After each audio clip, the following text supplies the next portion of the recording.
Bonjour à tous, bienvenue sur les webinaires du cabinet d'avocats CBA. Je me présente, maître Georges-David Benayoun, avocat au barreau de Paris, avocat fiscaliste. Alors, aujourd'hui, on a un thème un peu particulier, fiscalité, que faire avant le 31 décembre? Vous allez voir, on a un certain nombre d'options qui sont ouvertes et qui se refermeront au 31 décembre, sachant qu'on a un principe d'annualité de l'impôt en France, donc ce qui n'est pas payé, décaissé avant le 31 décembre ne pourra pas avoir d'incidence sur l'impôt sur le revenu de l'année 2021 et donc déduit ou donnant lieu à une réduction d'impôt dans le cadre de la déclaration d'impôt du mois de mai prochain. On va commencer tout de suite avec 2 points. Hop. Voilà. Alors, premièrement, pour réduire votre imposition. Alors, l'année 2021 est une année un peu particulière. Pourquoi? Parce que 2022 est une année électorale. En France, la fiscalité suit souvent l'élection présidentielle, c'est-à-dire qu'on a des braquets à droite ou à gauche en fonction des résultats de l'élection présidentielle. Et donc, on sait qu'on est assuré de connaître la fiscalité jusqu'au 31 décembre 2021. Après, on n'est pas certain. Pourquoi? Même si cette année, on a une élection présidentielle et un second tour au mois d'avril, qu'on aura dans la foulée une élection législative et donc un Parlement qui rentrera, on va dire, au mois de juin ou juillet dans ses fonctions, on peut avoir une rétroactivité fiscale. Ce mécanisme a été validé par le Conseil constitutionnel. Donc, même une loi votée au mois de juillet, au mois d'août, pourra donner lieu à une rétroactivité au 1er janvier 2022. C'est extrêmement important. Je vous rappelle que des personnes qui avaient notamment vendu des entreprises en début d'année 2012 ont eu la surprise de voir que leur fiscalité avait augmenté, car François Hollande, lorsqu'il est arrivé, a augmenté les contributions sociales de la même manière qu'Emmanuel Macron. Lui, il ne l'avait pas fait de manière rétroactive, mais François Hollande l'avait fait de manière rétroactive. Donc, très attention, on est assuré de savoir ce qui se passe jusqu'au 31 décembre 2021, pas après. Et donc, on a un vrai sujet aujourd'hui qui est celui du chef d'entreprise, qui est donc celle des distributions de dividendes et de la flat tax. Pourquoi la flat tax? Il s'agit d'une disposition un peu emblématique d'Emmanuel Macron, où les plus-values et les dividendes sont normalement imposés à 30%. Alors, il y a des exceptions à la hausse et à la baisse. À la baisse, souvent, si on décide de faire une option à l'impôt sur le revenu, et à la hausse, si du fait d'une cession, on a l'impact de la contribution sur les hauts revenus. Et donc, je dirais, si vous considérez qu'Emmanuel Macron va être réélu, vous pourriez ne pas faire de pari sur la flat tax. Si vous pensez qu'il peut être battu, on pourrait avoir une augmentation de la flat tax, qui est un mécanisme plutôt avantageux. Donc, c'est vrai, dans cet état d'esprit, on voit, nous, chez nos clients, beaucoup de distributions en cette fin d'année pour pouvoir limiter ou mettre de l'argent de côté. Donc, on fait une distribution, on paye sur la base des 30%. Ça ne signifie pas obligatoirement que l'argent sorte de la société. On peut la laisser dans la société sous réserve du paiement des 30% et on la laisse à disposition de l'entreprise en compte courant d'associés. En matière de distribution de dividendes, on a eu vraiment un système de va-et-vient. Sous Nicolas Sarkozy, on avait énormément de distribution de dividendes puisqu'on avait un mécanisme un peu similaire. Sous François Hollande, avec une imposition nettement supérieure, les distributions de dividendes se sont plutôt un peu taries et on a eu à nouveau une accélération des distributions de dividendes avec la flat tax. Donc, certaines personnes qui veulent continuer à bénéficier de cette disposition et qui ont les moyens, puisqu'il faut faire du bénéfice ou avoir des réserves, ont décidé de distribuer de l'argent distribué des dividendes à ce titre-là. Deuxième élément, on va pouvoir acter ces plus-values et moins-values. Alors, je vous explique, si on considère que la fiscalité sur les plus-values et notamment la flat tax pourrait augmenter, on va être amené à faire des allers-retours sur des titres de société. Alors là, on parle particulièrement de titres détenus en propre pour pouvoir acter la plus-value, c'est-à-dire on a une plus-value sur des biens, on va faire un aller-retour en bourse pour vendre et constater la plus-value et la caler donc à hauteur des 30%. C'est par définition un peu moins intéressant de caler les moins-values si on considère que l'impôt pourrait exister. Voilà, donc premier réflexe qui est vraiment lié à une éventuelle évolution de la fiscalité. Alors, il faut bien comprendre que cette année 2021 en France est un peu particulière parce que comme on est dans une année préélectorale, malgré le Covid, malgré toutes les dépenses, on n'a pas eu d'augmentation de fiscalité. Et on laisse penser qu'il n'y en aura pas. C'est relativement peu probable. Les deux sujets importants en matière de fiscalité à l'avenir sont la flat tax, une augmentation de la flat tax et le retour de l'impôt sur la fortune. Autre disposition intéressante à voir éventuellement avant le 31 décembre, les dons. Alors, on a une règle générale pour les dons aux œuvres, c'est-à-dire un abattement, une déduction de 66% dans la limite de 20% du revenu imposable. Et puis, on a un autre mécanisme qui est celui qu'on appelle encore toujours l'amendement Coluche, qui est lié aux réductions liées aux dons faits aux associations d'aide aux personnes en difficulté. Et à ce moment-là, la règle générale de la réduction n'est plus de 66%, mais de 75%, mais dans la limite de 1 000 €. Donc, c'est un moyen, si vous avez envie de faire des dons, de réduire votre fiscalité future et donc vos paiements qui interviendront au titre des revenus 2021. Autre possibilité ouverte, l'épargne retraite. Alors, l'épargne retraite, on a deux grands mécanismes, le mécanisme du PER et le mécanisme du PERP.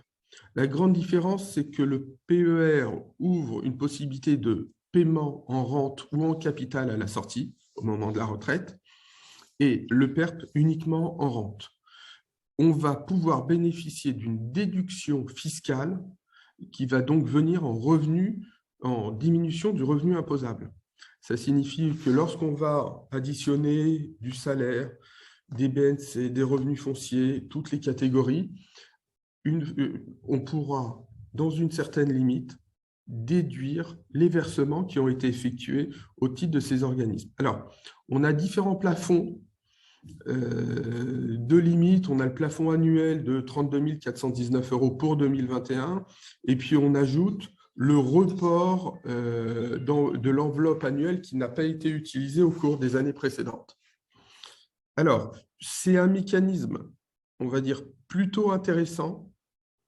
Attention, sauf déblocage anticipé, l'épargne est bloquée jusqu'à la retraite. Et la fiscalité de sortie peut être plus ou moins importante selon qu'on soit en rente ou en capital. On est souvent fiscalisé, et plutôt même bien fiscalisé. Puis autre chose, n'oubliez pas, comme tout placement, de ne pas vous contenter de regarder la fiscalité, mais de négocier les frais d'entrée. Donc, c'est vraiment quelque chose d'intéressant.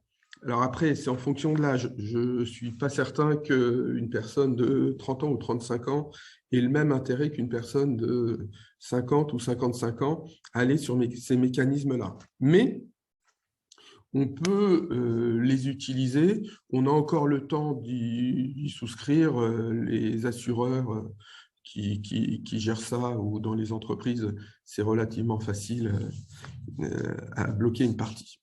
Après, nous avons le dispositif de défiscalisation. Alors, j'ai entendu au sens large, sous ce mécanisme, les SCPI fiscales, les FIP, les FCPI. Ces mécanismes, d'abord, ils sont extrêmement contrôlés. Donc, si vous allez sur un tel mécanisme de défiscalisation. On a aussi, par exemple, les Sofica dans le cinéma. Attendez-vous à ce qu'on vous contrôle et qu'on vérifie si vous remplissez bien toutes les conditions. Donc, lorsque vous souscrivez de tels produits, allez vers des banques ou des organismes que vous connaissez qui vont pouvoir vous donner toutes les garanties et pas, des personnes qui ont fait du démarchage par téléphone. Ça, c'est la première chose. Très contrôlé, mais on a une carotte fiscale parce que ce sont aussi des mécanismes plutôt risqués. Alors, dans ces mécanismes-là, on en a qui sont dans les dom-tom, en France métropolitaine, on voit un peu de tout, sur des entreprises de haute technologie en phase d'amorçage, risqué parce que vous avez une carotte fiscale, mais il n'est même pas sûr qu'à la fin, vous récupériez votre mise de départ. Donc, il s'agit là du grand principe de ces mécanismes. On offre une réduction d'impôt, alors dans certaines limites, et puis surtout, on vous met souvent un engagement fiscal, 5 ans, 9 ans. Alors, les engagements en matière immobilière sont souvent beaucoup plus longs que lorsqu'on est sur des simples titres de société. Généralement, des engagements dans des titres de société, on est sur 5 années, et en immobilier, on est sur 9 ans. Attention, on a à présent un plafond fiscal qui est de 10 000 €. Alors, qui peut varier un petit peu, il peut monter dans certaines conditions en hausse 12 000 €, mais il reste quand même plafonné. Donc là, on vient de voir les décisions à prendre avant le 31 décembre qui ont vraiment une incidence fiscale. Et puis, j'ai distingué les décisions qui vont avoir pas obligatoirement d'incidence fiscale, mais qui vont faire profiter d'avantages financiers. Je m'explique. Donc on a trois éléments intéressants à voir, l'épargne salariale, les petites donations et la modification de votre taux de prélèvement à la source. Pour l'épargne salariale, l'idée, c'est que vous allez faire un versement volontaire qui va vous permettre de profiter de l'abondement de l'employeur. Donc, il n'y a pas de gain à proprement parler fiscal, mais comme on fonctionne en année civile, dans la mesure où vous mettez une somme et que l'employeur va pouvoir aller jusqu'à 300% de cette somme, alors là, tout dépend de l'entreprise, vous allez avoir un intérêt financier non négligeable. Alors, il faut savoir qu'on doit rentrer soit dans des mécanismes de plan d'épargne d'entreprise, de plan d'épargne groupe, ou des mécanismes plus particuliers de PERCO ou PERCOL. La limite est de 25% de la rémunération brute annuelle que vous avez, et puis on a un plafond légal annuel. Donc, ce qu'il faut regarder, c'est toujours quelle va être la contribution annuelle de l'employeur. Est-ce qu'il va jusqu'à 300%, 200%, 150%? Et vous, pouvoir abonder, pouvoir faire un versement volontaire, et on aura la contrepartie, l'abondement de l'employeur.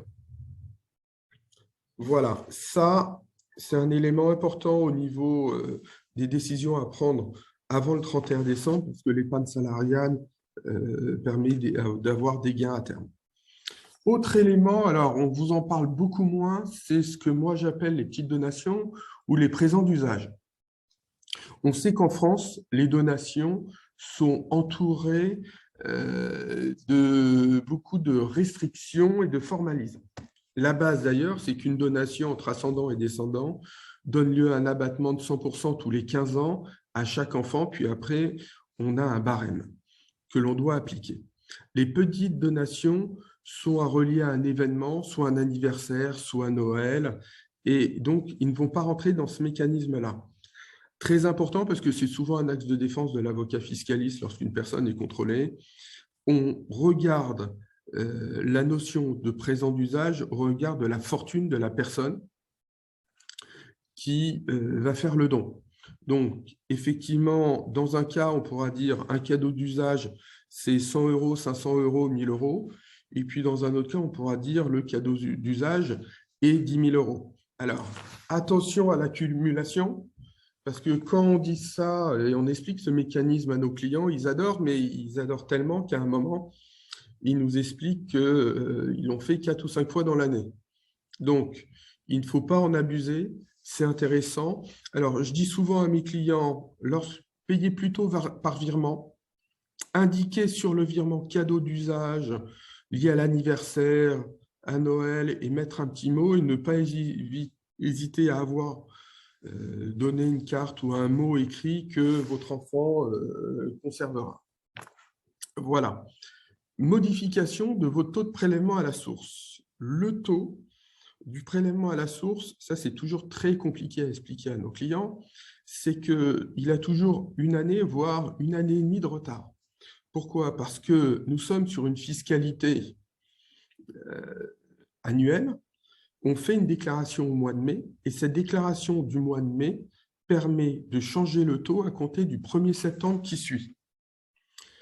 Mais le 1er septembre qui suit, on va donc appliquer le taux lié à des revenus de l'année précédente. Pour peu que pendant l'année, vous ayez une modification, et avec le Covid, on voit quand même beaucoup de variations chez les chefs d'entreprise, chez les indépendants, les professions libérales, on peut être amené à souhaiter changer son taux. Donc, dans ce cas-là, il faut aller sur votre accès sécurisé impôts.gouv, gérer mon prélèvement, là je vous ai expliqué dans la petite note, et on signale un changement. Ils vont nous demander d'actualiser le taux suite à une hausse ou à une baisse de revenus. Alors on le fait généralement suite à une baisse, mais on peut aussi le faire suite à une hausse pour lisser l'imposition. L'idée, c'est d'éviter de trop payer et que l'État soit une banque pour vous, mais ne vous rende l'argent qu'au mois de septembre prochain, voire plus tard, puisque là, on parle des prélèvements de l'année 2022, donc en septembre 2023. Donc, il faut constamment adapter votre taux de prélèvement à la source. Si, par exemple, vous vendez un bien immobilier, et c'est plutôt intelligent de le vendre avant le 31 décembre que postérieurement, parce que si vous avez un sujet d'impôt sur la fortune immobilière, il va venir en déduction. Le mois même, vous pourriez supprimer les revenus liés à ce bien dans le cadre de votre prélèvement à la source revenu foncier.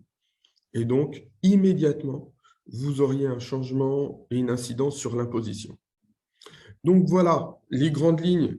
Il y a beaucoup de choses à faire avant le 31 décembre, mais en tout cas, en termes de fiscalité, de gestion fiscale et d'intérêt financier, je vous ai présenté les grandes phases. C'est important de comprendre que à travers l'élection présidentielle, on devrait avoir beaucoup de changements, et si vous êtes chef d'entreprise, posez-vous la question des distributions de dividendes avant le 31 décembre.